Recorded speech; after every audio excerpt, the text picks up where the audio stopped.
I'm Melissa Mancini with Canadian HR Reporter TV. I recently sat down with Judy Geary from the WSIB to talk about the board's new work reintegration program. What used to happen would be that the injured worker and the employer were left pretty much on their own to sort out the return to work process, and for the most part that worked pretty well. But for a lot of employers and injured workers, it didn't. So many injured workers ended up losing their employment with their injury employer because there wasn't enough help being given to them to accommodate and find suitable work for the injured worker to return to. So what will happen now is that we'll become involved a lot earlier at 12 months or 12 weeks for return to work coordination services, and if that isn't working, then work transition services no later than 6 months. It used to take almost 2 years, so we've really significantly shortened the time frames where we'll become involved and help the workplace parties.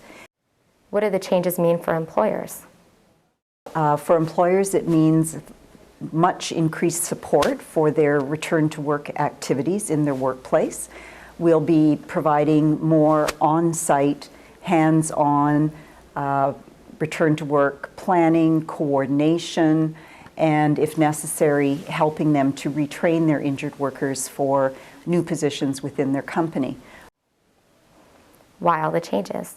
We did it in response to about 12 years of constantly deteriorating return to work outcomes, increased costs for injured workers remaining on benefits for longer periods of time, and increased costs of retraining programs, even though the outcomes from those retraining programs didn't improve.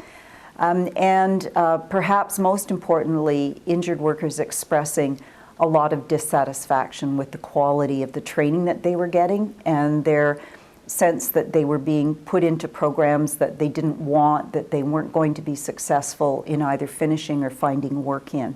So it was, and employers expressed concern about rising costs of the program and frustration at not being given adequate help from the WSIB, and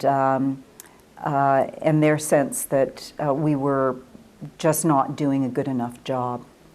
The new program has new jobs, new roles, new processes, new policies, new practices. So we're really trying to align everything that we do to achieve the mandate of better return to work outcomes.